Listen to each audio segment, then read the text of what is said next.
नमस्ते मेरे प्यारे दोस्तों। ब्रिज कोर्स यानी सेतु अभ्यास के आज के टेस्ट नंबर 1 यानी कसौटी नंबर 1 में आपका स्वागत है। विषय हिंदी के 7वीं के इस कसौटी को हम आज पूरा करने वाले हैं। तो चलिए देखते हैं आज का वीडियो। सेतु अभ्यास विषय हिंदी कसौटी 1 कक्षा 7वीं।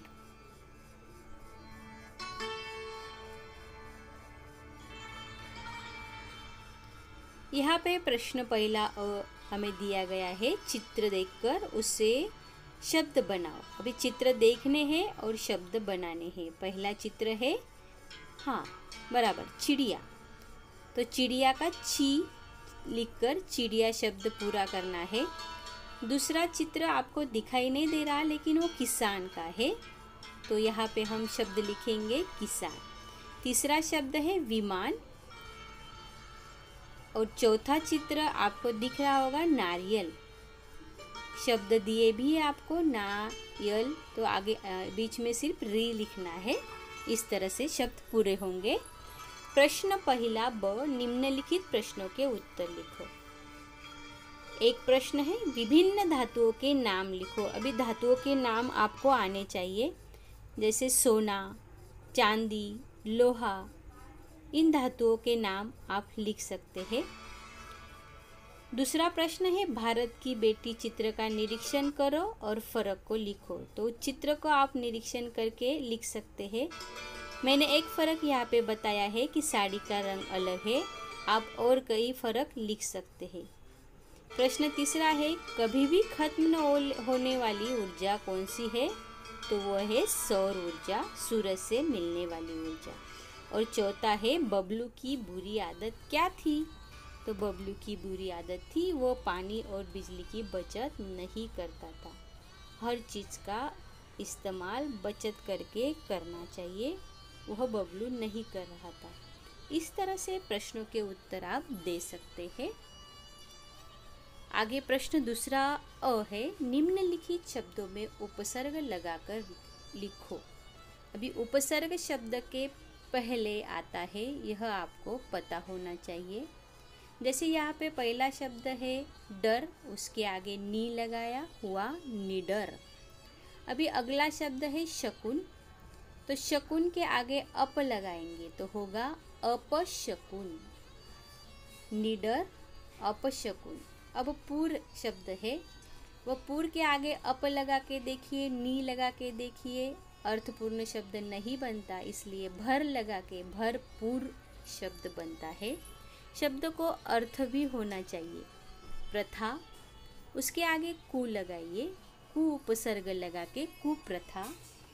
व्यावहारिक, अव्यावहारिक, ये शब्द यहाँ पे हम बना सकते हैं। स्वागत, स्वागत के आगे उपसर्ग लगाकर कौन सा उपसर्ग लगाएंगे? सुस्वागत। करेक्ट। इस तरह से आप उपसर्ग लगाकर शब्द लिख सकते हैं। अगला प्रश्न है दूसरा ब, निम्नलिखित पंक्तियों को पढ़कर कृति करो। उसे पढ़ना है आपको। कभी तैरते, कभी डूबते, इतराते, गाते, मस्ताते। नदी आ गई, चलो नहाने, आमंत्रित सबको करवाते। सभी उपस्थित भद्रजनों का नदियों से परिचय करवाते। अगर हमारे मन में आता, झटपट नदी पार कर जाते। तो यहाँ पे प्रश्न है कि कवि किस प्रकार मस्ती करता है? तो कवि तैर कर। इस पंक्तियों में से ही आपको उत्तर ढूंढना है। डूब कर। आगे शब्द को ढूंढिए और यहाँ पे लिखिए नहा कर, गा कर। ऐसे पंक्तियों में आए हुए शब्द को लिखकर, अचूक शब्द को लिखकर आप अपना उत्तर पूर्ण कर सकते हैं।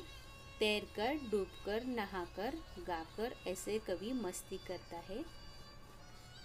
स्वमत लिखना है। नदी में गंदगी ना फैले इसलिए क्या करोगे?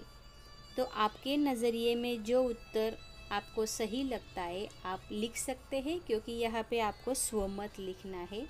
अभी नदी गंदी ना हो इसलिए आप कौन से प्रयास कर सकते हैं? तो आप नदी में कचरा नहीं डालेंगे, नदी में गंदा पानी नहीं जाने देंगे। ऐसे आपके मन में जो भी ख्याल विचार होंगे वह आप यहाँ पे लिख सकते हैं। जैसे नदी पर कपड़े बर्तन नहीं धोने चाहिए, नदी पर कपड़े बर्तन धोने से नदी का पानी गंदा होता है। आप लिख सकते हैं मैं नदी में कचरा नहीं फेंकूंगा। इस तरह से आप आगे भी अपने मन के विचार लिख के अपना उत्तर पूर्ण कर सकते हैं और आपकी कसौटी उसमें दिए गए प्रश्नों के उत्तर आप लिख सकते हैं। तो दोस्तों, इसी प्रकार से आज हमने कसौटी एक पूर्ण की है। ऐसे ही अलग अलग वीडियो की जानकारी प्राप्त करने के लिए इस चैनल को ज़रूर सब्सक्राइब कीजिए। अपनी पढ़ाई जारी रखिए और अगली कसौटी देने के लिए तैयार रहिए।